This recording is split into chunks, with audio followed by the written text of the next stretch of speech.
Hi everyone, great conversations to date regarding our axillary nerve case. At this point, I'm just going to summarize the scanning exam aspect of the overall assessment.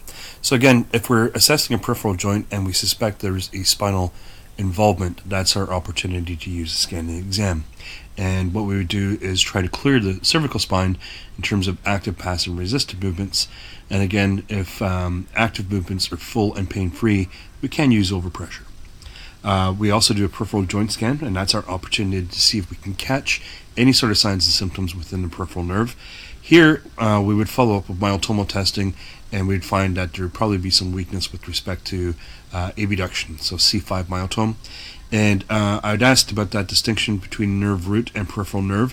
This might be one of those situations where you see that distinction because with an axillary nerve lesion, the area of isolated supply is quite distinct. We're talking about the lateral shoulder, and it's often described as the military or shoulder patch. So a very discrete area of isolated supply versus something like a nerve root dermatomal pattern.